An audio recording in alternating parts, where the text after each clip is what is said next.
Hi, welcome to this talk on the patterns and practices for building resilient serverless applications. But first, let me define what I mean when I say resilience. The dictionary definition is the capability to recover quickly from difficulties or toughness. In other words, it's not about preventing failures, but to recover from them quickly. And as Werner famously said, everything fails all the time. It's a fact of life and there's nothing we can actually do about that. But what we can do is to build applications that can withstand different forms of failures and quickly recover from them. For example, in a data center, hardware fails all the time. And to withstand hardware failure, we run our application on multiple servers so we can withstand failures to individual servers. And since data centers, or in AWS terms, availability zones can go down in exceptional circumstances, of course, we run our application across multiple availability zones or even multiple regions to withstand failures that affect entire availability zones or regions. And since individual servers have a limited set of resources in terms of CPU, memory, and the bandwidth, the more user requests that you have to handle concurrently, the more resources that we are going to use. And a common failure mode is when there are too many requests and we saturate the CPU, after which latency starts to spiral out of control. Another reason why we need to scale out our application across multiple servers.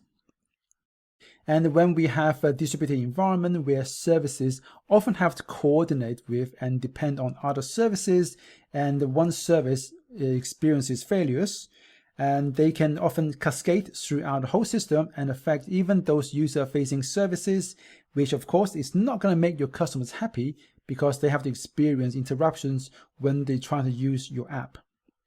And when you have a microservices environment with lots of microservices, it's quite a common problem that many of us have to deal with.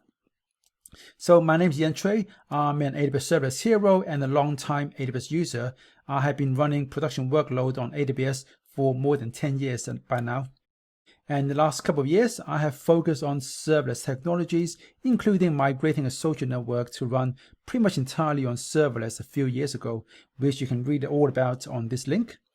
Nowadays, I spend half of my time working with Lumigo as a developer advocate, and Lumigo is a troubleshooting platform for serverless applications, giving you one place to see all of your distributed tracing, all of your logs, as well as the state of your Lambda function during an invocation.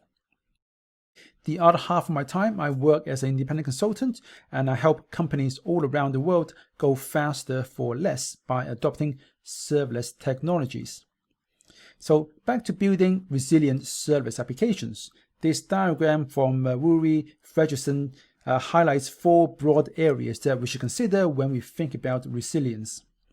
And it's worth considering that Lambda gives us a lot of resilience out of the box, not least because we have an isolated execution environment for each and every single invocation. So if one user request uses up too much CPU or memory, it has literally no effect on any other user requests. And when you build APIs with API Gateway and Lambda, you get multi-AZ out of the box, as both API Gateway and Lambda deploys your resources to 3 availability zones by default. And both API Gateway and Lambda charges based on usage, so you only pay when users actually use your system. And what's more, you also get load balancing out of the box as well. When a HTTP request comes into API Gateway, it's routed to one of the available AZs, and again, you don't have to configure and pay for load balancers yourself. Finally, if you're using DynamDB as well, which by the way is also multi-AZ by default, you can also configure DynamDB tables as global tables and turn your whole API into a multi-region active setup, which is basically the gold standard for building resilient applications in AWS, but more on that later. So suffice to say that we get a lot of resilience out of the box with serverless technologies like API Gateway, Lambda, and DynamDB. But we also have to be wary of the built-in throttling at each of these services, especially as they don't always line up perfectly. And this also applies to timeouts as well, where API Gateway has the max integration timeout of 29 seconds, which is the hard limit, even though Lambda function itself can run for 15 minutes.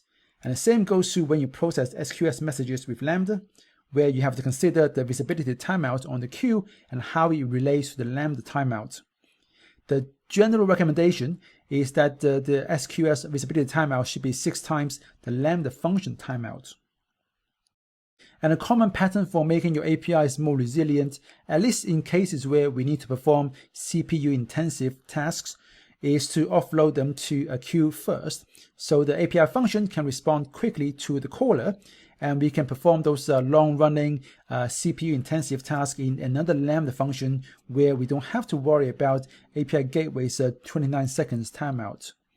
So this allows us to better absorb any downstream problems. For example, if we need to call a third-party API and if the API's latency is going up, we don't have to run the risk of getting timed out by API gateway after 29 seconds. And we get retries through SQS and then the delta queue support as well for poison messages. But a common problem here, at least with DLQ, is that we need some way to replay those DLQ events, especially if the original failures were down to temporary issues with the third-party services. And to do that, you can use the Lumigo CLI, which has got a bunch of useful commands, such as the replay SQS DLQ command that lets you replay messages from a SQS DLQ. So this pattern is great for find and forget task where the caller doesn't do anything with the response. So it just needs an acknowledgement that a task has been received and processed. But what if the client actually needs to have a response from us? So a pattern is called the Capo Invocation, where the main difference to what we were doing earlier is that we will return a location header in the initial response, so the caller can poll for the result until it's ready. And in this case, a request will come in, and our API function will queue up the task in SQS and then save a token in the DB table where result is null, as in not ready yet. It will return a 202 response with a location header, and in the meantime, the SQS function is going to pick up the task and start working on it. And when the client polls for the result and it's not ready yet, we will just return 202 saying, sorry, it's not ready yet, and here's the location header for when it would be available.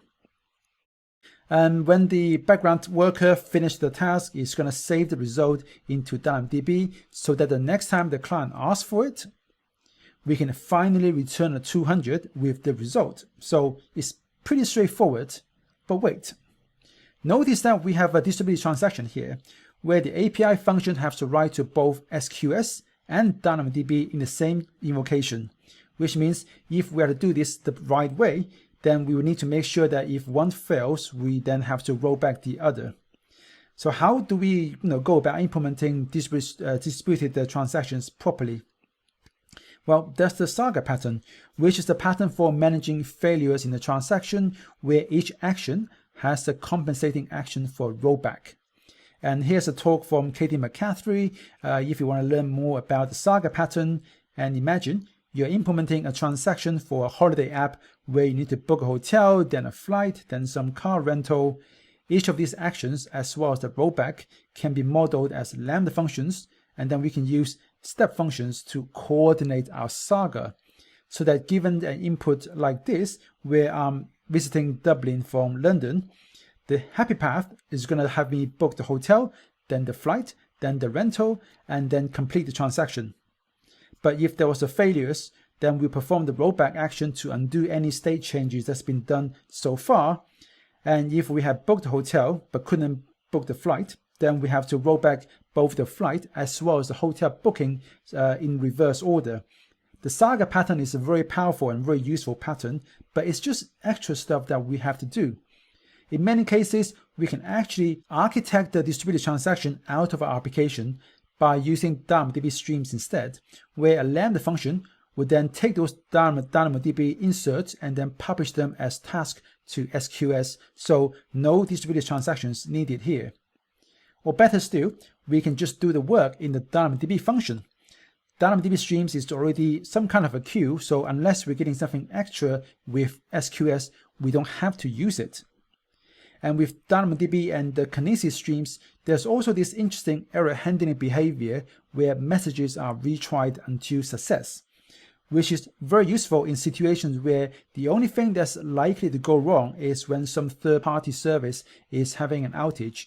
Then, since messages are retried until success, there's nothing for us to do. When the third-party system is back, we'll just continue from where we left off before the outage, which is awesome. The thing to keep in mind here is that DynamoDB streams only keep data for 24 hours, and there's no way to extend that. So if it's possible for outages to last for more than 24 hours, then we need to have alerting in place so that we can deal with any issues quickly before any data loss. Or we can turn on the on failure at destination, which is a new feature that was introduced at the reInvent 2019. Essentially, this is the DL queue or delta queue for stream processing functions. Another thing to keep in mind here is that the retry and success behavior also renders us vulnerable to poison messages. Luckily, nowadays we can also configure the max number of retries and also have the option to split a batch when in error so that we can quickly home in onto the poison message. As example, if the batch had 6 records, after the first attempt, it will be split into in half, and so that the second attempt will only have the first 3 records, then just 1 record, and from here only that 1 record will be retried up to the max number of retry attempts, which only counts the number of attempts for the same batch. So in our example, you start counting when we're down to that 1 poison message in the batch. So in total, that poison message can be retried a few more times than the max attempt value that you configure.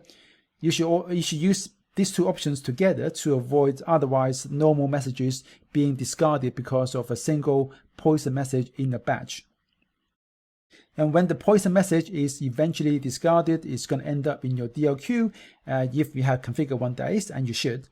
The DLQ message is going to look something like this. The key thing to note here is that you don't get the message body, and you have to use the shard ID and sequence number to get it from the stream. And don't forget, you got to do this before the data expires from the stream. So again, you need alerting in place so that you can do this proactively or have some other process to automatically read the data from the stream. And as for using SQS with Lambda, since SQS is a polling-based service, there's actually a cluster of pollers that Amazon is operating on your behalf, polling from the queue and forwarding batches of messages to our function. And when our function finishes with no error, the poller calls SQS to delete the messages. Now the problem comes when our functions error, and so the poller doesn't tell SQS to delete the messages, even though some of them might have been processed successfully. So this message is going to get retried after the visibility timeout, and then after the max number of retries, hopefully only the poison messages is going to continue to fail and they will be delivered to the DLQ. Again, you should always configure a DLQ when you're using SQS. But the fact that the batch fails as a unit means that we have to deal with these partial failures. So I've talked about this along with a few other SQS failures modes and in this particular blog post. Ultimately, I think you have 3 main options here. One is to use a batch size of 1, which would basically eliminate the problem altogether, but it can also hurt your throughput and add to your cost, since you need to have more Lambda invocations and more API requests to SQS to process the same number of messages in total. Or you can make sure that the processing logic itself is idempotent, which I think you should always aim for anyway, but it's often difficult to actually achieve, especially when you need to update the state of multiple systems, which would basically necessitate more complex machineries such as the Saga pattern. Which is why my personal preference is to put a try-catch around every single message, and when all is done, check which message failed, and if there are no partial failures, then we just return success and let the poller call delete messages for us. Otherwise, we will call delete message ourselves, but only for the successful messages to manually delete them so they don't get retried. And then we're going to throw an error, which would leave the failed messages on the queue because the Lambda function is going to error and the poller is not going to call delete messages on our behalf. And then moving on to another common problem in microservices where sometimes doing the right thing can have the opposite effect.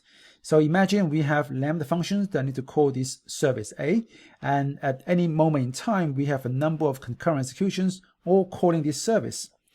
And now imagine this service is having problems. Some of those requests are going to fail or time out, and to make our application more resilient to temporary issues, we probably have some retry and exponential backoff built into the application. And in normal situations, this is absolutely the right thing to do. And the AWS SDK does this by default as well.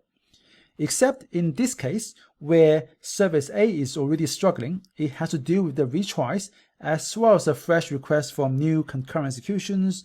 And since it's struggling, it can't handle them all, so the failed request gets retried, and so on until the service is just dead on its feet.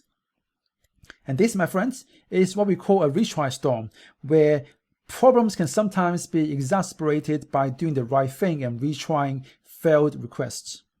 And the solution here is to use the circuit breaker pattern, where you will still have retries, but after a certain number of consecutive errors or timeouts, you will trip the circuit, and that's so that no more requests can be made to the service, and the ending request will just fail outright. We're just going to throw a circuit is open exception and not make a request to the service, which is struggling, and to give it a chance to actually recover. And instead, what we're going to do is we're going to let one request through every couple of minutes. And if it's successful, then we will assume that things are back to normal and we can close the circuit. Otherwise, we'll keep the circuit open and let another request through after another couple of minutes. So this is a really common practice in the microservices. The big question for a serverless application is, well, where do you put the state of the circuit, since concurrent executions, they don't share state?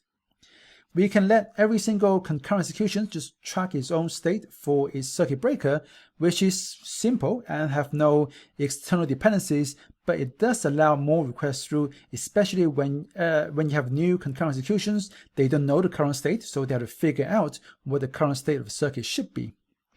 Or we can store the state in, say, a DynamoDB table that all the different concurrent executions can access, especially when they first spin up. Personally, I will start with the in-memory approach and upgrade to using DynamoDB tables if and only if that's not good enough, and you need to reduce the number of requests that gets through during an outage before you figure out that, hey, the service is having troubles, we should trip the circuit. And then there's the gold standard for building resilient serverless applications, which is to make them multi-region active.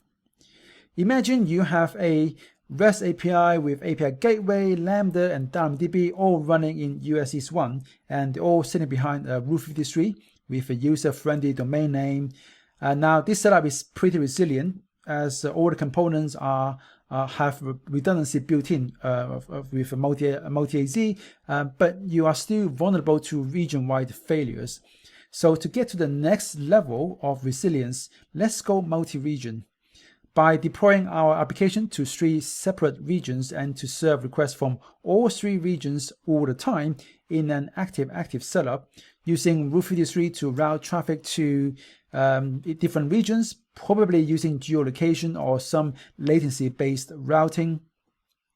And to make sure that all the data updates are synchronized globally, we can connect the regional DynamoDB tables together as a global table and let AWS manage and synchronize the data for us. And finally, we're going to set up Route 53 health checks so that if one of the regions goes down for whatever reason, then traffic can be diverted to the remaining regions automatically, of course, subject to the TTL that you have configured on the DNS record set. This approach is not limited to APIs either. If you have data processing pipelines, for example, suppose you have a pipeline that ingests data from some upstream SNS topics through SQS and Lambda, and is written to a DynamoDB table, which is then used to power your own API with API Gateway and Lambda.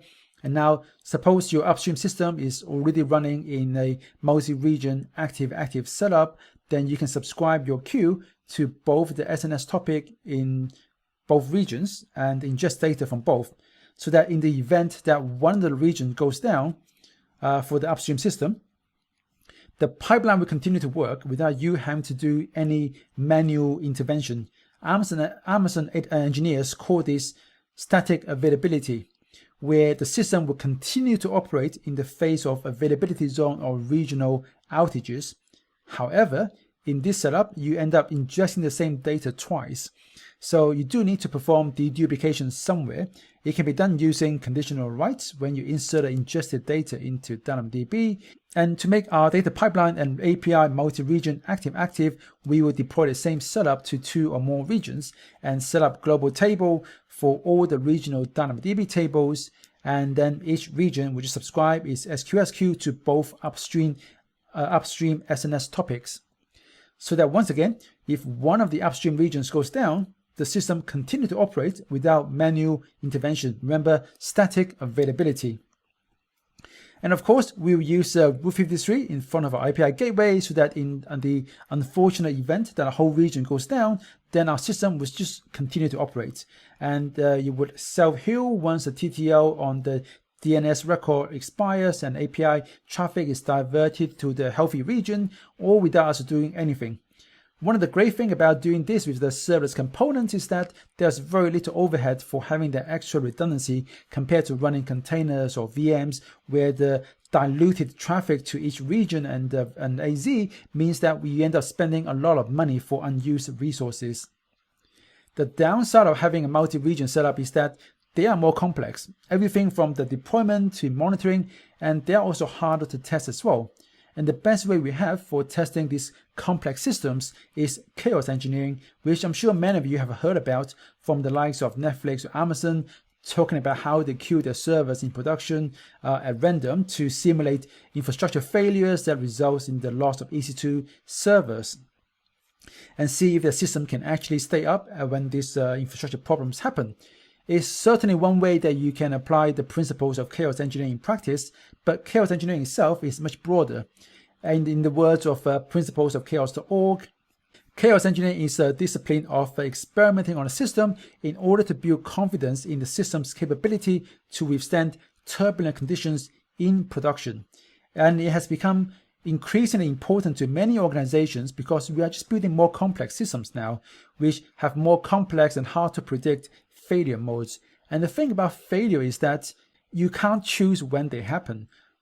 They're just going to happen and the moment is going to choose you. You can only choose how prepared you want to be when they do happen.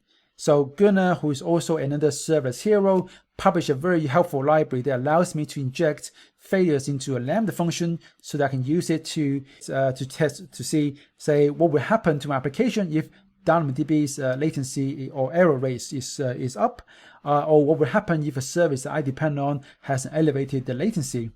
I can tease out these failure modes proactively and identify weaknesses in my system before they actually happen in production, and they will eventually because everything fails all the time.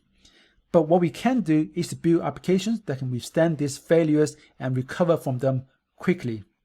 And that's everything I've got, guys. If you want to learn more about Lambda best practices, please check out my new video course, Learn You Some Lambda Best Practice for Great Good at lambdabestpractice.com. And as I mentioned earlier, I'm an independent consultant. So if you want to see how we might work together, please go to theburningmonk.com to see what services I offer. So with that, thank you guys very much and stay safe. I'll chat to you guys online.